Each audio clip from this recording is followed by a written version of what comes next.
போய் நம்ம ஹீரோயினுக்கும் அங்கேயே நடக்கிற சண்டைக்கு கொஞ்சம் முன்னாடி காமிக்கிறாங்க. ஸோ இங்கே அதாவது ஆல்டர் ஆஃப் வுட்டில் என்ன நடந்துகிட்டு இருக்குன்னா, காவும் அதுக்கப்புறம் ஆப்போனன்ட் டீமில் ஒருத்தனும் மாற்றி மாற்றி சண்டை போட்டுட்ருக்காங்க. காவு அந்த வார்த்தைகளை வச்சு தான் சண்டை போட்டுட்ருக்கான். இவன் அந்த கத்தியை வச்சு வெட்டிக்கிட்டு இருக்கான். ஸோ இதை தான் ரொம்ப நேரமாக பண்ணிக்கிட்டு இருக்காங்க.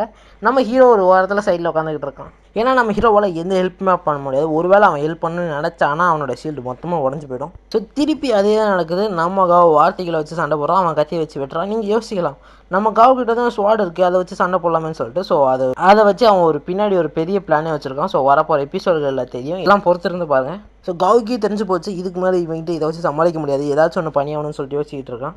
ஸோ அதே ஆல்டர் ஆஃப் வுட்டில் ஒரு புதற்குள்ள வந்து நம்ம அஸ்கி நான் வெளியே எட்டி பார்த்துட்டு இங்கே எவங்கிட்டையாவது நிறைய எனர்ஜி ஸ்பிரிச்சுவல் எனர்ஜி இருக்கும், ஸோ அவந்தையும் சேர்த்து உறிஞ்சிருவோம், நம்மகிட்ட தான் இப்போ அந்த ஷீல்டு இல்லையே அப்படின்னு சொல்லிட்டு யோசிச்சுட்டு இருக்கோம். பட் பக்கத்தில் ஹீரோ இருக்கிறத பார்த்துட்டு பொஸ்க்குன்னு புதற்குள்ள மறைஞ்சிட்டு ஐயோ இவன் தான் நம்மளை சாகடிச்சிருவான், இப்போதைக்கு போத்தவரை அப்படின்னு சொல்லிட்டு உள்ளே மறைஞ்சிருக்கும். ஆனால் ஹீரோக்கு தெரிஞ்சு போய்டும் அஸ்கி நாய் வந்திருக்குன்னு சொல்லிட்டு. ஸோ இப்படி தெரிஞ்சுக்கிட்டு இருக்கும்போது அந்த ஆப்போனன்ட் டீமில் இருக்கிறவன்ட்டு நீ என்னடா எப்படியோ உட்காந்துட்டு இருக்க போடா அப்படின்னு சொல்லிட்டு லைட்டாக எட்டி உதப்பானா. நம்ம ஹீரோவும் பொத்துன்னு கீழே வந்துட்டு ஐயோ வலிக்குது வேணாம் என்னை விட்டுடுங்க அப்படின்னு சொல்லிட்டு அப்படியே போட்டு கீழே வந்துடுவான். ஸோ இப்படி நம்ம கீழே வந்ததை பார்த்துட்டு நம்ம காவ் கடுப்பாயிட்டு எவ்வளோ தைரியம் இருந்தால் லோயர் பவரில் இருக்கிற என் ஃப்ரெண்டை நீ அடிச்சிருப்பா அப்படின்னு சொல்லிட்டு போட்டு மாற்றி மாற்றி கத்திக்கிட்டு இருப்பான். அந்த வார்த்தைக்கால சண்டை போட்டுட்டு இருப்பான். ஸோ அதுக்கப்புறமா சரி ஓகே வார்த்தையிலே பயன்படுத்த முடியாது, கையிலே ஓகேன்னு சண்டை போகலாம் அப்படின்னு சொல்லிட்டு கையில் சண்டை போடுறதுக்கு ரெடி ஆவான். ஸோ இப்படி நம்ம காவ் மாற்றி மாற்றி அந்த வார்த்தைகளால் சண்டை போட்டுட்டு இருக்கும்போது அப்படியே பழசை நினச்சி பார்ப்பான் நம்ம என்னன்னா இவங்கெல்லாம் எப்படி ரொம்ப ஃப்ரெண்ட்ஸாக இருந்தாங்க, ஸோ யாரையும் விட்டு கொடுக்க மாட்டாங்க, ஒருத்தருக்கு ஒன்றுனா எல்லாருமே வருவாங்க, ஸோ இந்த மாதிரி எல்லாத்தையும் நினச்சி பார்ப்பான். அதனாலே நம்ம அவனோட கட்டுப்பாட்டுக்குள்ளே இருக்க மாட்டான். அது மட்டும் இல்லாமல் அவனால் அவனோட எமோஷன்ஸை வெளிக்காட்ட முடியாது. அப்படி வெளிக்காட்டினானா அந்த ஷீல்டு இன்னும் தான் உடைய ஆரம்பிக்கும். அதனாலேயே நம்ம எமோஷன்ஸை வெளிக்காட்டவே மாட்டான். பட் இதுக்கு மேலே நம்ம ஃப்ரெண்டு ரொம்பவே கஷ்டப்படுறான், நம்மளால் தாங்க முடியாடினும் போது அவனுக்குள்ளேருந்து அவனை அறியாமலே அந்த எமோஷன்ஸ் கொஞ்சம் கொஞ்சமாக வெளியே வர ஆரம்பிக்குது. ஸோ ஒரு கட்டத்தில் முக்கால்வாசி உடச்சி அதுக்குள்ளேருந்து நெகட்டிவ் எனர்ஜி ரொம்ப பயங்கரமாக வெளியே ஆரம்பிச்சிருச்சு. ஸோ இதை பார்த்து அஸ்கி நாய் உன்னோட நெகட்டிவ் எனர்ஜியை சாப்பிட்றதுக்கு இப்போதைக்கு என்னால் மட்டும்தான் முடியும் அப்படின்னு சொல்லிட்டு நேராக வந்து நம்ம வாங்கோட கழுத்துலேயே கிடச்சிரும். ஸோ தட் எல்லா நெகட்டிவ் எனர்ஜி இது வாங்கிட்டு இருக்கும். இதுக்கு ஒன்றும் ஆகாது, ஏன்னா இது ஒரு பெரிய டைட்டன் தானே. ஸோ இதுக்கு என்ன எவ்வளோ தான் எனர்ஜி வாங்கினாலும் ஒன்றும் ஆகாது. ஸோ இது அரைகுறையாக பார்த்த காவ் என்ன நினச்சானா ஐயோ அஸ்கி நாயே எங்கள் டீமில் ரெண்டு வாங்கியே கடிச்சிட்டியா அப்படின்னு நினச்சப்பான். அது மட்டும் இல்லாமல் நீ கடிச்சதுனால தான் இவ்வளோ பெரிய எனர்ஜி வெளியே வந்துச்சான்னு கூட நினச்சிப்பான். ஸோ இப்படி ரெண்டு பேருமே மாற்றி மாற்றி ஒன்று சேர்ந்ததுனால ரெண்டு பேரோட ஸ்பிரிச்சுவல் எனர்ஜி ஒன்றா சேர்ந்து ரெண்டு பேருமே ஒரே ஆளாக மாறிட்டாங்க. ஸோ அதனால் இப்போதைக்கு நம்ம ஹீரோவோட ஸ்பிரிச்சுவல் எனர்ஜி அப்படியே லைட்டாக கட்டுப்பாட்டுக்குள்ளே வந்துடுச்சு. அது மட்டும் இல்லாமல் நம்மளோட டாக் அதாவது அஸ்கி நாய் இப்போதைக்கு ஒரு ஷீல்டு மாதிரி பர்ஃபார்ம் பண்ணியிருக்கு. அதனால் இப்போதைக்கு நம்ம ஹீரோவோட ஸ்பிரிச்சுவல் எனர்ஜி வெளியே வராது. ஸோ இப்படி மனுஷனும் நாயும் ஒன்றா சேர்ந்ததுனால அந்த ஆப்போனன்ட் டீமில் இருக்கிறவன் இவங்களை வச்சு செய்வான், கலாச்சி தள்ளுவான். ஸோ இதெல்லாம் பார்த்துட்டு இருந்த நம்ம வந்துட்டு நேராக வாங்கிட்டு வந்து தம்பி இந்த கத்தியை லைட்டாக நவுத்திட்டு அப்படின்னு சொல்லிட்டு ஒரே ஒரு விரலை வச்சு அந்த கத்தியை மட்டும் தான் தொடுவான். அந்த கத்தி சிலுசிலாக நொறுங்கி போயிடும். சரி ஓகே அதான் நொறுங்கி போச்சு, நீ ஓரமாக தள்ளி நில்லை நான் என் ஃப்ரெண்டுக்கிட்ட போகணும் அப்படின்னு சொல்லிட்டு லைட்டாக கையை வச்சு தான் தள்ளுவான். பட் அதுக்கே அவ்வளோ பெரிய ஃபோர்ஸில் அப்படியே பறந்துட்டு போய் விழுவான். ஸோ அதுதான் நம்ம முன்னாடி வீடியோவை பார்த்தது. ஸோ இவனுக்கு இப்படி சூப்பர் பவர்ஸ் நினச்சி நமக்காக ரொம்பவே சந்தோஷப்படுறான். சரி ஓகே இப்போ நம்ம கான்டெஸ்ட்டை தொடங்கலாமா அப்படின்னு சொல்லிட்டு போட்டிக்கு தயாராகிறாங்க. ஸோ அப்போ தான் நம்ம ஹீரோவோட டீம் 1 பாயிண்ட் எடுக்கிற மாதிரி காமிக்கிறாங்க. ஸோ இது எல்லாமே நம்ம ஸ்டாஃப்ஸ் அப்புறம் நம்ம வாங்கோட அப்பா எல்லாருமே டிவியில் பார்த்துட்டு இருக்காங்க. வாங்கோட அப்பாவுக்கு இப்போ தான் லைட்டாக நிம்மதி வருது, அப்பாடா நம்ம பையனோட பவர் இப்போதைக்கு கொஞ்சம் சீலாக இருக்குன்ட்டு சொல்லிட்டு. ஸோ இதை பார்த்துட்டு அந்த ஆப்போனன்ட் டீச்சர் வந்து உங்கள் ஸ்டூடெண்ட்டுக்கு இந்த மாதிரி டெக்னிக்கெலாம் சொல்லி தந்திருக்கீங்களா, எனக்கு சொல்லி தரீங்களா ப்ளீஸ் அப்படின்னு சொல்லிட்டு அந்த மேடம் நம்ம சாரிக்கிட்ட வந்து கெஞ்சிக்கிட்டு இருக்கோம். ஸோ அப்படியே ஆல்டர் ஆஃப் மெட்டலில் காமிக்கிறாங்க. அந்த பொண்ணு தான் ஸ்கேன் பண்ணி சொல்லிட்டு இருக்காங்க என்னென்னா டாகோட ஸ்பிரிச்சுவல் பவரும் அப்புறம் இந்த SP5 இருந்தாலும் ஸோ இவனோட ஸ்பிரிச்சுவல் பவரும் ஒன்று சேர்ந்துருச்சு அப்படின்னு சொல்லிட்டு. அது மட்டும் இல்லாமல் இப்போ அவங்க ரெண்டு பேரும் ஒன்று சேர்ந்ததுனால அவங்களோட பவர் ரொம்பவே அதிகமாக இருக்குது, ரொம்ப அதிகமாக இல்லை ரொம்ப ரொம்ப அதிகமாக இருக்குது அப்படின்னு சொல்லிட்டு எல்லோரையும் எச்சரிக்கை வேறுபடுத்துகிறா. சரி ஓகே இப்போ அவங்க எங்கே இருக்காங்கன்னு கேட்டால் ஆல்டர் ஆஃப் ஃபயர் அப்படின்வாங்க. ஸோ என்னென்னா ஆல்டர் ஆஃப் ஃபயரில் தான் இப்போ யாருமே இல்லைல்ல, ஸோ தட் இவங்க போய் அந்த ஆல்டர் ஆஃப் ஃபயரில் உங்களோட கத்தியை எடுத்து குத்திடுவாங்க. ஸோ அப்படியே வில்லன் ஹீரோயின் எங்கே இருக்கான்னு ட்ராக் பண்ண அப்படின்னு சொல்லி கேட்டால் ஹீரோயின் அந்த கத்தியை அந்த இடத்துல விட்டு போயிருப்பாள். ஸோ தட் அவனால் ஹீரோயினை ட்ராக் பண்ண முடியாது. ஆனால் ஒன்று மட்டும் தெரியும், இப்போ ஹீரோ என்னை நோக்கி தான் வந்துட்டுருக்கான், என்னோடய வழியை நோக்கி தான் வந்துட்டுருக்கான். அது இல்லாமல் ஆல்டர் ஆஃப் மெட்டலில் அவன் மயக்கத்தில் தான் கிடக்கிறான். ஸோ அவனால் இப்போதைக்கு எந்திக்க முடியாது அப்படின்னு சொல்லிட்டு இவன் வேறு வழியில் வந்துடுவான். உடனே வில்லன் என்ன பண்ணுவான்னா அந்த திமிரு பிடிச்ச பையன் கிடையாது, ஸோ நம்ம சன்னை கொல்ல வந்த பொண்ணு தான். அவன் என்ன பண்ணுவான்னா நான் யாராவது போய் ஆல்டர் ஆஃப் எடுத்துக்கிட்டு நில்லு, ஸோ அந்த இடத்த மட்டும் வேறு யாரும் பிடிச்சிடக்கூடாதுன்னு சொல்லிட்டு அவங்க அங்கே அனுப்பி விட்ருவாங்க. ஸோ அப்படியே கட் பண்ணால் ஆப்போனன்ட் டீமில் ஒரு குண்டா ஒரு பையன் இருப்பாள், அவனுக்கு ஹெட்டு கால் பண்ணி நீ நேராக ஆல்ட்ரா ஃபயர் கிட்ட போ, அங்கே போய் அந்த கத்தியை நம்ம இதாக மாற்று அப்படின்னு சொல்லுவார். ஸோ இப்போ இந்த வில்லன் மனசுக்குள்ளே ஒரு பிளான் போடுறான். என்னன்னா இப்போ அந்த ஹீரோ வந்து நேராக ஆல்ட்ரா வாட்டர் கிட்ட தான் வந்துக்கிட்டு இருக்கான். ஒருவேளை நான் என்னோடய பேக்கப்புக்காக எல்லாரையும் என்கிட்ட கூப்பிட்டேன்னா, அதாவது ஆல்ட்ரா வாட்டர் கிட்ட கூப்பிட்டேன்னா, நாங்கள் 4 vs 1 போட்டாலும் அவனை சமாளிக்க முடியாது, அவன் எங்களை அடிச்சு போட்டுருவான். அது மட்டும் இல்லாமல் அவனோட டீம்மேட்ஸ் மற்ற எல்லா ஆல்டர்ஸையும் பிடிச்சிருவாங்க. ஸோ அது வந்து வாய்ப்பு இல்லை. ஸோ இப்போ தான் தெளிவாக இன்னொரு பிளானை போடுறான். என்னென்னா நான் ஆல்ட்ரா ஃபுட்டுக்கு போயிடுவேன். ஸோ அது மட்டும் இல்லாமல் எல்லோரும் நம்மளோட டீமில் இருக்கிற பவர்ஃபுல்ஸ் எல்லாமே ஆல்ட்ரா மெட்டல் அப்புறம் ஆல்ட்ரா ஃபயரில் இருப்பாங்க.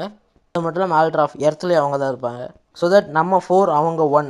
ஒருவேளை ஹீரோ ஆல்ட்ரா ஃபுட்டுக்கு வந்தானா நம்ம அப்படியே மாற்றிக்கணும். ஸோ தட் ஹீரோ கையில் நம்ம மாட்டவே கூடாது. அது மட்டும் இல்லாமல் மேக்ஸிமம் பர்சன்டேஜ் நம்ம தான் இருக்கணும். அப்போ நம்ம தான் ஜெயிச்சோம் அப்படிங்கிற மாதிரி இன்னொரு மாஸ்டர் பிளானை போடுறான். ஸோ இதே பிளானை அவங்க டீமில் எக்ஸிக்யூட்டும் பண்ணுறான். அதே மாதிரி கட் பண்ணி நம்ம வாங்க காமிச்சா இப்போ நேராக சென்னைக்கிட்ட தான் வந்திருப்பான். ஸோ அவன் மயக்கம் போட்டிருக்கிறத பார்த்து அவன்கிட்ட வந்து ஹெல்ப் போடுவான்.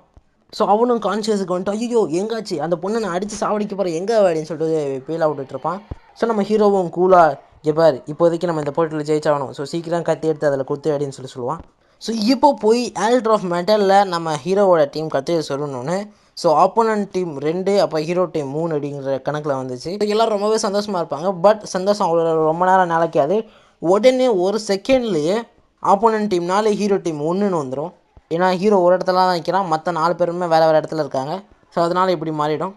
ஸோ இதை பார்த்தோன்னா நம்ம ஹீரோ ரொம்பவே கடுப்பாக வரும். அவனுக்குள்ளே இருந்து ஏகப்பட்ட ஸ்பிரிச்சுவல் எனர்ஜி, அதாவது நெகட்டிவ் எனர்ஜி வெளியே வர ஆரம்பிக்குது. உள்ளுக்குள்ளே இருக்கிற நாயை சொல்லுது, டேய் இதுக்கு மேலே எனக்கு தாங்காதடா, நானே வெடிச்சிருவேன்டா, ப்ளீஸ்டா, இதுக்கு மேலே வேணாண்டா அப்படின்னு சொல்லிட்டு கதறது. அந்த டைமில் அவனோட கான்சியஸை தன் பக்கம் இழுக்கிற மாதிரி நம்ம ஹீரோயின் குரல். ஹீரோயின் உடனே நான் கவ் கூட தான் இருக்கேன், இப்போ நம்மளுக்கு ஒரு பிளான் தேவை அப்படின்வா. ஸோ இப்போ நம்ம ஹீரோயின் எல்லா விஷயத்தையும் சொல்லுவாங்க. என்னென்னா இப்போ யார் எங்கெங்கே இடத்துல இருக்காங்க, அது மட்டும் இல்லாமல் அவங்க டீமில் ஒரு பொண்ணு இருக்கா நம்ம எல்லோரையும் ட்ராக் பண்ணுறதுக்கு அப்படிங்கிற விஷயத்தையும் சொல்லி முடித்தோடனே இப்போ நம்ம ஹீரோயின் அந்த கன்வர்சேஷனை வந்ததுனால நான் அந்த ஆப்போனன்ட் டீமில் இருக்கிற போனால் நம்ம ஹீரோயினை ட்ராக் பண்ண முடிஞ்சிடும். ஸோ உடனே ஹீரோயின் இப்போ நமக்கு ஒரு பிளான் தேவை, அது மட்டும் இல்லாமல் வாங் இப்போ நம்ம கூட இருக்குது, அது மட்டும் இல்லாமல் அவனுக்கு ஏகப்பட்ட பவர்ஸ் இருக்குது அப்படின்னு சொல்லிட்டு சொன்னோன்னே நம்ம ஹீரோக்கு ஒரு மாதிரி லைட்டாக ஷை ஆகிடும். உள்ளுக்குள்ளே இருக்கிற நாய் என்னடா இது புது வகையான ஃபீலிங்காக இருக்குது, இன்னும் வைக்கப்படுறியா நீ மவனை இரு நான் வெளியே வந்தோடனே மாட்டி விட்றேன் அப்படின்ற மாதிரி பேசிக்கிட்டு இருக்கோம். ஹீரோயின் சொல்கிறபடி பிளானை பார்த்தா வாங் வந்து ஆல்ட்ரா ஆஃப் வாட்டரில் இருப்பான், மற்ற 3 பேருமே ஆல்ட்ரா ஆஃப் மெட்டலில் இருப்பாங்க. ஸோ இப்போ இவங்கக்கிட்ட 2 ஆல்ட்ரஸ் இருக்குது, பட் ஆப்போனன்ட் டீம்ஸ் கிட்ட 3 ஆல்ட்ரஸ் இருக்குது. ஒன்று பிடிச்சா வச்சு தான் நம்ம மேட்ச் ட்ரா ஆக்க முடியும். ஸோ தட் என்ன பண்ணுறதுன்னு சொல்லிட்டு யோசிக்கும் போது நம்ம ஹீரோயின் உடனே இப்போ நம்மளுக்கு வர வழியே இல்லை சென், நாங்கள் எல்லாருமே உன்னை நம்பி தான் இருக்கோம், உன்னால் முடியும், நீ தான் உன்னோட ஆல்ட்ரா ஆஃப் மெட்டலை பாதுகாக்கணும், நானும் காவும் போயிட்டு ஆல்ட்ரா ஃபயரை பிடிக்க ட்ரை பண்ணுறோம் அப்படின்னு சொல்லுவாள். இதை பார்த்தோன்னா நம்ம சின்னுக்கு ஒரு மாதிரி ரொம்பவே சந்தோஷமாயிடும். வாவ் ஹீரோயின் நம்மளை நம்புகிறா, ஸோ தட் நம்ம ஏதாச்சும் பண்ணியா அப்படின்ற மாதிரி ரொம்ப கான்ஃபிடெண்ட்டாக இருப்பான். ஸோ இப்படி ஹீரோயின் போட்ட பிளானை நம்ம வில்லன் கண்டுபிடிச்சிரும். அச்சோ ஆல்ட்ரா ஃபயரில் ஆபத்து, நம்ம இருக்கிறதுல வீக்கஸ்டானது அவன் மட்டும்தான், ஸோ தட் அவனை ஈஸியாக அடிச்சு போட்டு ஆல்ட்ரா ஃபயரில் எடுத்துருவாங்க, இப்போ நம்ம என்ன பண்ணுறதுன்னு சொல்லிட்டு யோசிச்சுட்டு இருப்பான். ஸோ அப்படியே கட் பண்ணி ஆல்ட்ரா ஃபயரில் காமிச்சாங்கன்னா நம்ம காவ் வந்து அந்த பெரிய குண்டு பையில வெறுப்பேற்றிக்கிட்டு இருப்பான். சண்டைக்கு வாடா, சண்டைக்கு முடிஞ்சா வாடா என்ற மாதிரி கூப்பிட்டுட்டு இருப்பான். நோபிட்டா எப்படி ஜியானை வெறுப்பேற்றிட்டு இருப்பான் அந்த மாதிரி வெறுப்பேற்றிட்டு இருப்பான். ஸோ இந்த சைடு கேப்பில் நம்ம ஹீரோயின் யாருக்குமே தெரியாமல் ஆல்ட்ரா ஃபயரில் போயிட்டு அந்த அவங்கள கத்தி சொல்லலான்னு பார்த்துட்டு இருப்பாங்க. ஸோ அதே மாதிரி வெப்கேமில் அந்த வில்லன் வந்து டே அவன் சண்டைக்கு கூப்பிட்றான்டா, போகாதடா, வெயிட் பண்ணுறான், நாங்கள் வரோண்டா அப்படின்னு சொல்லிட்டு கத்திக்கிட்டே ஓடி வந்துக்கிட்டு இருப்பான். ஸோ கட் பண்ண நம்ம ஹீரோ அவன் பாட்டுக்கு அவனோட வேலையை பார்த்துட்டு இருப்பான். ஏன்னா ஆல்ட்ரா ஆஃப் வாட்டரில் போயிட்டு அவனோட கத்தி சொல்லிட்டு அமைதியாக அங்கேயே உட்காந்துருவான். ஸோ அந்த திமிரு பிடிச்ச பையனை தான் காமிக்கிறாங்க. அவன் யோசிச்சுட்டு இருப்பான், இவன் எப்படி நம்ம வில்லன் எப்படி நம்மளை கண்டுபிடிச்சான், அது மட்டும் இல்லாமல் போகும்போது உன்னோட விஷயம் என்னவோ அதை நான் நிறைவேற்றுறேன்னு வேறு சொன்னானே அப்படின்ற மாதிரி யோசிச்சுட்டு இருப்பான் ஆல்ட்ரா ஆஃப் இடத்துல இருந்துட்டு. ஸோ அப்படியே கட் பண்ணி ஆல்ட்ரா ஆஃப் ஃபயரை தான் காமிக்கிறாங்க. இப்படி நம்ம ஹீரோயின் தெரியாதனமாக அந்த கத்தி எடுத்து குத்தாவதை பார்த்து அந்த குண்டு பயபுல நம்ம ஹீரோயினை அட்டாக் பண்ணலான்னு சொல்லிட்டு ஓடிட்டு இருப்பான். ஸோ பின்னாடி தான் நம்ம ஓடி வந்துகிட்டு இருப்பான். இருடா இந்த வார்த்தையாலே உன்னை அடித்து சாவடிக்கிறா அப்படின்னு சொல்லிட்டு ஒரு மிகப்பெரிய வேர்ட் அட்டாக் விடுவான். ஸோ அது அந்த குண்டு பையில நோக்கி வந்துக்கிட்டு இருக்கும். ஸோ அப்படியே கட் பண்ணி ஒரு சின்ன ஃப்ளாஷ்பேக் என்னன்னா நம்ம சன் சின்ன வயசில் இருக்கும்போது அவங்க அப்பா அம்மா கூட ஒரு டின்னருக்கு ஹோட்டலுக்கு வந்திருப்பாங்க. ஸோ அப்போ அவங்கக்கிட்ட வேறு யாரோ ஒரு பெரிய கெஸ்ட் வர போகிறாங்க, சன் நீ எல்லா கேள்விக்கும் ரெடி இல்லை, அவங்கள விட நீ பெட்டராக இருக்கணும் அப்படின்ற மாதிரி அவங்க அப்பா சொல்லிகிட்டு இருப்பார். நம்ம சொன்னோம் எல்லா கேள்வியும் ரெடி, எனக்கு எல்லாமே பதில் தெரியும் அப்படின்ற மாதிரி சொல்லிகிட்டு இருப்பாங்க. ஸோ அவங்க எதிர்பார்த்த மாதிரியே அந்த கெஸ்ட் வராங்க. அது வேறு யாருமே இல்லை, நம்ம ஆப்போனன்ட் டீம் வில்லன் இருக்காங்கல்ல, ஸோ அவன் சின்ன வயசில் இருக்கும்போது அவங்க அப்பா அம்மா. ஸோ இவங்க 2 பேரும் ஃபேமிலி அண்ட் பிஸ்னஸ் ஃப்ரெண்ட்ஸ் போல். ஸோ ஆல்ரெடி ஃப்ரெண்ட்ஸாக இருந்தாலும் அவங்களோட பசங்களுக்குள்ள ஒரு போட்டி இருக்கும்ல, நீ பெரியவனா நான் பெரியவனா, நான் பெருமை சேர்க்குறேன்னா என்னோடய குடும்பத்துக்கு, இல்லை நீ என்னோடய குடும்பத்துக்கு பெருமை சேர்க்குறியா அப்படின்ற மாதிரி ஒரு சின்ன ஒரு கிளாஷ் இருக்கும்ல. ஸோ அந்த மாதிரி ஒரு பயங்கரமான கிளாஷ் 2 பேருக்குள்ளேயும் நடக்குது. ஸோ 2 பேரும் மாற்றி மாற்றி சண்டை போட்டுட்டு இருக்கோங்களாங்க அவங்களுக்குள்ளேயே. ஸோ அப்படியே கட் பண்ணி போன எபிசோட லாஸ்ட்டில் விட்டுருப்பாங்க. என்னென்னா நம்ம அவனோட ஆப்போனண்ட்டுக்கு ஒரு இந்த வார்த்தைகளால் அட்டாக் பண்ணுற மாதிரி பண்ணியிருப்பான். அந்த வார்த்தை அட்டாக்கும் ஆப்போனன்ட் டீமில் இருக்கிற மாதிரி அடிக்கிற மாதிரி தான் போகும். பட் அவன் ஓடி போகும்போது தெரியாமல் கல் ஸ்லிப் ஆகி கீழே விழுந்துருவான். பட் அந்த வார்த்தை அட்டாக் நேராக நம்ம ஹீரோயினை அட்டாக் பண்ண மாதிரி போயிட்டுருக்கோம். நம்ம ஹீரோயினும் அதை கண்டுக்க மாட்டாங்க. கிட்ட வரும்போது தான் அதை பார்த்து எப்படியோ ஜஸ்ட் மிஸ்ஸில் தப்பிச்சிருவாங்க. ஸோ அப்புறம் என்ன, 2 பேருக்கும் சண்டை தான். வாட்டர் ஃபயர் 2 பேரும் மாற்றி மாற்றி பொழந்து கட்டிக்கிட்டு இருக்காங்க சண்டையில். ஸோ நம்ம ஹீரோயினும் அவங்கக்கிட்ட இருக்கிற கத்தியை வச்சு அட்டாக் பண்ணிட்டு அவங்களோட மெயின் கத்தி எடுக்கலாம் அப்படின்னு சொல்லிட்டு ஆல்டர்கிட்ட போவாங்க. பட் அந்த சமயத்தில் அந்த ஆப்போனன்ட் டீமோட ஹிட் இருப்பான்ல, ஸோ அவனோட சோல்மேட் வந்து என்ன பண்ணுன்னா அந்த கத்தியை உடச்சி போட்டுரும். இருந்தாலும் கவலை கிடையாது, ஹீரோயின்ஸ் கிட்ட கத்தி இருக்கும். என்னென்னா அவங்களோட கத்திக்கு என்ன பவர்னால், ஸோ அந்த ஒரு கத்தி தான், பட் அது ஒரு 7 வகையான கத்தியாக மாறும். அதில் 1 2 மட்டும் தான் உடஞ்சிட்ருக்கும். ஸோ அந்த வில்லன் வந்து நம்ம ஹீரோனை பார்த்து மிரட்டிகிட்டு இருப்பான். இங்கே பாரு, நீங்கள் ஆல்ரெடி தோத்துட்டீங்க, அது மட்டும் இல்லாமல் உங்களால் இப்போ ஒரு ஆல்ட்ரை மட்டும்தான் பிடிக்க முடியும், பட் 4 ஆல்ட்ரை எங்களோட கட்டுப்பாட்டில் இருக்குது அப்படின்வான். அதான் இவங்களுக்கு பிளானே புரியும். என்னென்னா, ஸோ அந்த ஆப்போனன்ட் டீமோட பாஸும் அப்புறம் குண்டு பையனும் ஆல்ட்ரா ஆஃப் ஃபயரில் இருப்பாங்க. அது மட்டும் இல்லாமல் அந்த ஷேடோ ஸ்ட்ரீம் பொண்ணு இருப்பாள், ஸோ அவள் ஆல்ட்ரா ஆஃப் மெட்டலில் போய் பிடிப்பாள்.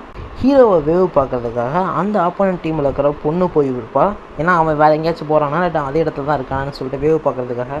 ஸோ இப்போ 2 இடத்துல ஆல்ட்ரு இருக்க மாட்டாங்க. அது மட்டும் இல்லாமல் பேலன்ஸ் இருக்கிற 2 இடத்துல இவங்க தான் இருப்பாங்க. ஸோ தட் 4 ஆல்ட்ரு இவங்களுக்கு, ஒரே ஒரு ஆல்ட்ரு மட்டும் தான் நம்ம டீமுக்கு வர மாதிரி இருக்கும். ஸோ இதுதான் அவங்களோட plan. This is master plan.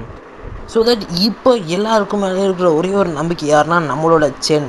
அதாவது அவன் மட்டும்தான் அந்த ஆல்ட்ரா ஆஃப் மெட்டலை போராடி பாதுகாக்கணும். கட் பண்ணி நம்ம சின்ன காமிச்சான். அவன் பயங்கரமான போஸ்டில் நின்றுட்டுருப்பான். இந்த பக்கம் இவன் வேறு நெகட்டிவ் எனர்ஜியோடு நின்றுட்டுருப்பான். ஸோ என்ன தான் அந்த ஷேடோ ஸ்ட்ரீம் பொண்ணு வந்து நம்ம சின்ன அட்டாக் பண்ணாலும் இவன் எஸ்கேப் ஆகிட்டு தான் இருப்பான். அதாவது உங்களுக்கு புரியுற மாதிரி சொல்லணும்னா மான் கராத்தே டெக்னிக்ஸ் இதுதான் பண்ணிக்கிட்டு இருப்பான். இதை பார்த்து அந்த ஷேடோ ஸ்ட்ரீம் பொண்ணு காண்டாகிட்டு ஏன்டா எலி மாதிரி ஓடிக்கிட்டே இருக்க வந்து அட்டாக் பண்ணுற அப்படின்னு சொல்லிட்டு நம்ம சென்னை வேறு கோவப்படுத்திக்கிட்டு இருப்பான். பட் சென்னைக்கு இப்போ கோவம் முக்கியம் இல்லை, பொறுமையாக நிதானமாக யோசித்து முடிவு எடுக்கணும். ஸோ அதுதான் முக்கியம். அதனால தான் அவன் எஸ்கேப் ஆகிட்டு இருப்பான். ஸோ இதை தெரிஞ்சுக்கிட்டு அந்த ஷேடோ ஸ்ட்ரீம் பொண்ணு ஒன்று எப்படியாச்சும் கோவப்படுத்துறா சொல்லிட்டு அவனை ரொம்பவே அவமானப்படுத்துவா. ஸோ அப்போ தான் அவனுக்கு ஒரு சின்ன ஃப்ளாஷ்பேக் நான் வரும்.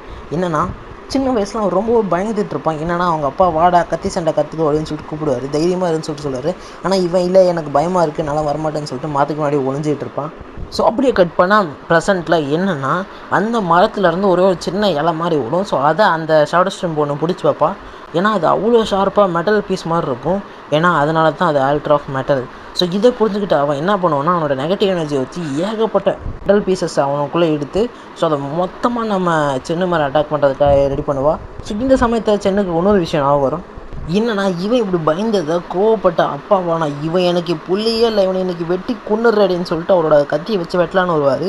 அப்போ அந்த கத்தி பறந்து போய் விழுவும். என்னன்னு பார்த்தா அவங்க கும்பிட்ற தெய்வம், அதாவது அவங்க கும்பிட்ற சாமி வந்து நம்ம சின்ன பாதுகாக்கிறதுக்காக முன்னாடி வந்து நிற்கும். இங்கே பார், இவன் உன்னோட பையன், என்னோட பையன் மாதிரி, இவன் மேலே கை வைக்கணும்னு நினைக்காது. அது மட்டும் இல்லாமல் இவனுக்கு துணையாக நான் இப்போ அப்படின்ற மாதிரி ஒரு மாதிரி கெத்தாக நிற்கும். ஸோ அப்படியே கட் பண்ணி சண்டையை காமிச்சோம். அந்த இடத்துல இவ்வளோ நேரம் கத்தி யூஸ் பண்ணாத நம்ம சென்னு ஸோ இந்த அட்டாக்கை தடுக்கணுங்கிறதுக்காக கத்தி எடுத்து யூஸ் பண்ண ஆரம்பிப்பான். ஸோ ஏகப்பட்ட நெகட்டிவ் எனர்ஜி வச்சு அட்டாக் பண்ணுவான். இருந்தாலும் நம்ம சென்னு ஓகே நம்ம ஹீரோயின் நம்ம மேலே நம்பிக்கை வச்சுருக்கா, ஸோ தட் அவளுக்காக வச்சு இதை காப்பாற்றணும் அப்படின்னு சொல்லிட்டு ரொம்ப தைரியத்தோடு போராடுவான். ஸோ கட் பண்ண ஆல்ட்ரா ஆஃப் ஃபயர். இப்போ நம்ம ஹீரோயின் ஒரு பிளான் போட்டு சென் நீ பின்னாடி போ, இதை நான் பார்த்துக்கிறேன் அப்படின்வா. ஸோ நம்ம காவ் பின்னாடி போனதுக்கும் ஒரு பிளான் இருக்குது. என்னென்னா அவன் பின்னாடி போயிட்டு அவனோட அந்த குட்டி ஸ்வாட் எடுத்து அடி கையில் வச்சுட்டு இருப்பான். இப்போ நீங்கள் யோசிச்சிருப்பீங்க என்னடா காவ் வந்ததுலேருந்து ஸ்வாடை யூஸ் பண்ணவே இல்லைன்னு சொல்லிட்டு. ஸோ அது எல்லாத்துக்கும் ஒரு காரணம் இருக்குது. ஸோ இப்படி பேசிகிட்டு இருக்கும்போது அந்த வில்லன் நம்ம ஹீரோயினை கடுப்பேற்றுறதுக்காக என்னதான் இருந்தாலும் நீ சின்ன வயசில் ஜெயிச்சிருக்கலாம், என்ன கொஞ்சம் நான் புத்திசாலியாக இருந்ததுனா நீ தோத்துட்ட அப்படின்னு சொல்லுவாங்க. ஸோ ஃப்ளாஷ்பேக்கை காமிக்கிறாங்க. என்னென்னா நம்ம ஹீரோயின் தோற்றுருப்பாங்க அந்த போட்டியில். ஸோ அதனால் உட்காந்து அழுதுகிட்டு இருப்பாங்க. இதுக்கெல்லாம் நீலாம் தகுதியே இல்லாதவ தோத்தாங்கோலின்னு சொல்லிட்டு கடுப்பேற்றி விட்டுறான். நம்ம ஹீரோயினும் கடுப்பாயிட்டு மாற்றி மாற்றி சண்டை போட்டுட்டு இருப்பாங்க வெறித்தனமாக. அப்படியே கட் பண்ணி நம்ம கவ காமிச்சா அவனோட ஸ்பிரிச்சுவல் பவருக்கு எனர்ஜி ஏற்றிக்கிட்டு இருப்பான். என்னன்னா ஃப்ளாஷ்பேக்கில் காமிப்பாங்க. ஸோ 2 பேருமே பிளான் போட்டுட்டு இருப்பாங்க என்ன பண்ணலாம் அப்படின்னு சொல்லிட்டு. ஸோ அப்போ தான் கவ சொல்லுவான் என்னோட ஸ்பிரிச்சுவல் சார்ட் வந்து ஒரு கோஸ்ட் டூத்து, ஸோ தட் இதில் வந்து ரொம்பவே அதிகமான எனர்ஜி வெளியே வரும். ஆனால் இதை ஒரே ஒரு வாட்டி தான் யூஸ் பண்ண முடியும். ஸோ தட் இது நம்ம தேவைப்படும் போது தான் இடத்துல தான் யூஸ் பண்ணோம் அப்படின்னு சொல்லியிருப்பாங்க. ஸோ நம்ம ஹீரோயினும் சரி ஓகே நீ வச்சு யூஸ் பண்ணாத, அப்புறமா நம்ம யூஸ் பண்ணிக்கலான்னு வாங்க. அதை யூஸ் பண்ணுறதுக்கான நேரம் தான் இது. ஸோ பார்த்துட்டு இருக்கிற எல்லாருமே கண்ணில் விளக்கண்ணியை ஊற்றிட்டு காதில் ஹெட்ஃபோன்ஸை மாட்டிக்கிட்டு நல்லா கூர்மையாக பாருங்கள். ஏன்னா இதுக்கப்புறம் வரப்போகிற சீன்ஸ் எல்லாமே பயங்கரமாக பொங்கமாக இருக்கும். ஸோ அப்படியே ஒரு சின்ன ஷார்ட் என்னென்னா ஆல்ட்ரா ஆஃப் வாட்டரில் காமிக்கிறாங்க. நம்ம ஹீரோ அங்கேயே தான் உட்காந்துக்கிட்டு இருக்கோம். அப்படியே ஆல்ட்ரா ஆஃப் மெட்டலில் காமிக்கிறாங்க. ஸோ அவ்வளோ பெரிய அட்டாக்கை தாங்கியும் நம்ம சென்னால் முடிச்சிருக்காது. ரொம்ப டயர்டாக இருப்பான், அப்படியே கீழே உட்காந்துக்கிட்டு இருப்பான். ஸோ அப்படி இருந்தும் அவனோட கத்தி, அதாவது ஆப்போனன்ட் டீமோட கத்தியை அந்த ஆல்ட்ரில் சொருவாமல் தடுத்து நிறுத்திட்டு இருப்பான். இதெல்லாம் சரிப்பட்டு வராது, உன்னை ஒரேடியாக முடிச்சிட வேண்டியது அப்படின்னு சொல்லிட்டு அவ்வளோ பெரிய நெகட்டிவ் எனர்ஜி வச்சு நம்ம சென்னை அட்டாக் பண்ணுவாங்க. ஸோ இதை பார்த்துட்டு இருந்தால் நம்ம வாங்கோட அப்பா போயிட்டு, இன்னும் நீங்கள் இந்த மாதிரிலாம் பண்ணிட்டுருக்கீங்க, இதெல்லாம் போட்டியே கிடையாது, நீ போட்டு கட்டிடுவாங்க. இல்லைங்க, இது எல்லாமே கேமோட ரூல்ஸ், எல்லாமே கேமில் இருக்குது, அதனால் வேறு வழியே இல்லை அப்படின்ட்டுருவாங்க. ஸோ கட் பண்ண ஆல்ட்ரா ஆஃப் ஃபயரில் தான் காமிக்கிறாங்க. நீர் சக்திக்கும் ஐஸ் சக்திக்கும் சண்டை மாற்றி மாற்றி சண்டை போட்டுட்ருக்காங்க. ஸோ அப்படி பின்னாடி காமிச்சா பின்னாடி காவ் என்ன பண்ணிகிட்டு இருக்கான்னா அவனோட ஸ்பிரிச்சுவல் பவர் கொஞ்சம் கொஞ்சமாக இன்க்ரீஸ் பண்ணிக்கிட்டு இருக்கான். ஸோ சைட் பை சைடில் எல்லா இடத்தையும் காமிக்கிறாங்க. ஆல்ட்ரா ஆஃப் மெட்டலில் என்ன தான் அவ்வளோ பெரிய நெகட்டிவ் எனர்ஜி அட்டாக் வாங்கியிருந்தாலும் நம்ம சின்ன ஒன்று நான் விட மாட்டேன்டான்னு சொல்லிட்டு பல்லாலெல்லாம் கடிச்சு பிடிச்சிக்கிட்டு இருப்பான். அவனை எட்டு உதச்சி தூக்கி போட்டுட்டு இவன் போயிட்டு அந்த ஆல்ட்ரா ஆஃப் மெட்டலில் அவனோட கத்தி சுருளான்னு பார்ப்பான். ஸோ அப்போ தான் நம்ம சின்ன வந்து ரொம்ப கதறி விடுவோம். ஏன்னா நம்மளோட ஃப்ரெண்ட்ஸுக்கு நான் ப்ராமிஸ் பண்ணியிருக்கேன், இதை நான் விட்டு கொடுக்க மாட்டேன்னு சொல்லிட்டு அப்படின்னு சொல்லிட்டு அவங்களோட ஃப்ரெண்ட்ஸோட ஒன்றா இருந்த அடைய நினைவுகள்லாம் நினச்சி பார்க்குறான். ஸோ இந்த டைமில் அந்த வில்லனுக்கு அந்த ஸ்கேன் பண்ணுற பொண்ணு போல் ஸோ அவள் பேச வரான். என்னென்னா, பிரசிடெண்ட் ரொம்ப ஆபத்தான விஷயம் என்னன்னா 2 டிஃப்ரெண்ட் பயங்கரமான ஸ்பிரிச்சுவல் எனர்ஜி 2 இடத்துல வந்து வருது, ஆல்ட்ரா ஆஃப் மெட்டல் அப்புறம் ஆல்ட்ரா ஆஃப் ஃபயர் அப்படின்னு சொல்லிட்டு சொல்லுவான். அதுக்கு வில்லன் சொல்லுவான், ஆல்ட்ரா ஆஃப் ஃபயரில் நம்ம ஹீரோயின் சண்டை போட்டுட்ருப்பான். ஸோ ஆல்ட்ரா ஆஃப் மெட்டலில் அவனுக்கு என்ன ஆச்சு அப்படின்னு சொல்லிட்டு யோசிக்கும் போது, இல்லை ஆல்ட்ரா ஆஃப் மெட்டலில் ஹீரோயினை தவிர வேறு ஒரு ஸ்பிரிச்சுவல் எனர்ஜி வந்துக்கிட்டு இருக்குது. அது மட்டும் இல்லாமல் ஆல்ட்ரா ஆஃப் மெட்டலில் ஒரு ஸ்பிரிச்சுவல் எனர்ஜி வந்து வில்லனுக்குலாம் இருக்காது, என்னடா நடக்குதுங்கன்னு யோசிப்பான். ஸோ ஆல்ட்ரா ஆஃப் மெட்டலில் காமிச்சா அந்த ஷேடோ ஸ்ட்ரீம் பொண்ணு அவளோட கத்தி எடுத்துக்கு சொல்லிவிடுவோம் ஆல்ட்ரில். ஸோ 10, 9, 8, 7 சொல்லிட்டு கவுண்ட் டவுன் போயிட்டு இருக்கும். அப்படியே அந்த இடத்துல ஒரு பயங்கரமான கோல்டன் லைட்டு என்னென்னு பார்த்தா நம்ம காவ் எஞ்சி நிற்பான். அவனோட கை ரொம்பவே பயங்கரமாக இருக்கும். என்னென்னா அவனோட கடவுளோட சக்தி அவனுக்கு கொஞ்சம் வந்திருக்கு. ஸோ தட் கை அவ்வளோ பெருசாக இருக்கும். இதை பார்த்து இவனே வாயை பிளந்துருவான், என்ன இலவிடா இதுன்னுவான். ஸோ இவன் இப்படி ஷாக்கில் இருக்கும்போது அப்படியே கட் பண்ணி ஆல்ட்ரா ஃபயரில் அந்த வில்லனை காமிச்சான். அவனும் வாயை பிளந்து பார்த்துட்டு என்ன இலவிடாதுன்னு பார்ப்பான். ஸோ என்னென்னா ஆல்ட்ரா ஃபயரில் நம்ம காவுக்கு மேலே அப்படியே மிகப்பெரிய ஒரு ஃபீனிக்ஸ் பறவை நெருப்பில் எரிஞ்சிக்கிட்டே இருந்தால் எப்படி இருக்கும், ஸோ அந்த மாதிரி ஒரு ஸ்பிரிச்சுவல் எனர்ஜி. இவ்வளோ பெரிய ஃபீனிக்ஸ் பறவை, அதாவது ஃபயர் ஃபீனிக்ஸோட பவர் பத்தாதுன்னு சொல்லிட்டு என்ன பண்ணுவாங்கன்னா நம்ம ஹீரோயின் அவங்களோட ஸ்பிரிச்சுவல் பவரையும் சேர்த்து மொத்தமாக அந்த ஃபயர் ஃபீனிக்ஸ்க்கு அனுப்புவாங்க. ஸோ அது வந்து ரொம்ப ரொம்ப ரொம்ப பவர்ஃபுல்லாக இருக்கும். ஸோ இதெல்லாம் பார்த்துட்டு இருந்த வெளில என்ன தான் ஃபயராக இருந்தாலும் ஐஸ் கிட்ட ஒன்றும் பண்ண முடியாது, போய் அட்டாக் பண்ண அப்படின்னு சொல்லிட்டு அவனோட ஸ்பிரிச்சுவல்ஸோட அவசரப்பட்டு அனுப்பி வைப்பான். அப்படியே கட் பண்ணி ஆல்ட்ரா ஆஃப் மெட்டலில் இவன் அவ்வளோ பெரிய நெகட்டிவ் எனர்ஜி நம்ம சென்னை மேலே பயன்படுத்தலாம் வருவான். அவனோட கோல்டன் நாம வச்சு ஒரு அடி தான் அடிப்பான். ஸோ 2 பேருமே சரியான அட்டாக். கட் பண்ண ஆல்ட்ரா ஆஃப் ஃபயரில் வெறும் ஐஸ் கட்டியோட தூள் மட்டும்தான் அப்படியே பறந்து போகும். ஸோ இதுலேருந்தே தெரிஞ்சு போயிடும் அந்த ஐஸ் கட்டி ஒன்றுத்துக்குமே இல்லாமல் தோற்று போச்சுன்னு சொல்லிட்டு. ஸோ அப்படி அந்த வில்லன் அந்த நெருப்புக்கு நடுவில் பார்ப்பான். என்னென்னா சின்ன வயசில் அழுதுகிட்டு இருந்த ஹீரோயினும் இப்போ வளர்ந்து தோத்தாலும் திருப்பி முயற்சி பண்ணி ஜெயிக்கிற ஹீரோயினுக்கும் ஸோ 2த்துக்கும் டிஃப்ரென்ஸ் பார்ப்பான். பார்த்து அவனே ஒரு செகண்ட் மிரண்டுருவான். இந்த பக்கம் சின்ன காமிச்சா அவ்வளோ பெரிய நெகட்டிவ் எனர்ஜி அவனோட அந்த ஒரு பஞ்சுக்கு தாங்காமல் சில்லா நொறுங்கி போயிடும். ஸோ இப்போ இந்த பக்கம் இருக்கிற, அதாவது ஆல்ட்ரா ஆஃப் ஃபயரில் இருக்கிற 2 பேருக்கும் என்ன பண்ணுறதுன்னு தெரியாது, ஆல்ட்ரா ஆஃப் மெட்டலில் இருக்க அந்த ஷேடோ ஸ்ட்ரீம் பொண்ணுக்கு என்ன பண்ணுறதுனே தெரியாது. ஸோ அவ்வளோ பெரிய ஃபயர் இவங்க அப்படியே எரிச்சுன்னு வரைக்கும், அதே மாதிரி அவ்வளோ பெரிய அந்த கோல்டன் ஆமாட்டாக்கு அந்த பையனை அப்படியே அடிச்சுன்னு இருக்கும். ஸோ 2 பேருமே 2 இடத்துலையுமே சரியான பாம்பு பிளாஸ்ட்டு. இதை நம்ம ஹீரோ உணர்ந்துருவான், ஏதோ நடந்திருக்கு அப்படின்னு சொல்லிட்டு யோசிச்சுட்டு இருப்பான். ஸோ ஆல்ட்ரா ஆஃப் மெட்டலில் அவன் அந்த ஷேடோ ஸ்ட்ரீம் பொண்ணோட கத்தி எடுத்து தூக்கி போட்டு ஸோ நேராக அவங்ககிட்ட போய் நிற்பான். இப்போ மைக்கில் சொல்லுவாங்க என்னென்னா, நம்ம 16th ஸ்கூல் வந்து 3 பாயிண்ட்ஸ், அதாவது ஆல்ட்ரா ஆஃப் ஃபயரையும் பிடிச்சிட்டாங்க, இந்த பக்கம் ஆல்ட்ரா ஆஃப் மெட்டலையும் பிடிச்சிட்டாங்க, அந்த பக்கம் நம்ம ஹீரோ ஆல்ட்ரா ஆஃப் வாட்டரையும் பிடிச்சிட்டான். ஸோ 3. இந்த பக்கம் அகாடமி வந்து, அதாவது 59th அகாடமி ஆப்போனண்ட் அகாடமி வந்து 2. ஸோ திருப்பி மைக்கில் இன்னொரு அனௌன்ஸ் பண்ணிட்டு என்னென்னா, பிஜிஎம் ரைஸ் அப் ஆகுது, என் அகாடமி 16th, அதாவது நம்ம டீம் வந்து ஆல்ட்ரா ஆஃப் ஃபுட்டையும் பிடிச்சிட்டாங்க, அதாவது அவங்க மொத்தம் 4 பாயிண்ட், ஆப்போனண்ட் டீம் வந்து 1 பாயிண்ட். இங்கே டீச்சர்ஸ் யாருக்குமே மூஞ்சில் இல்லை.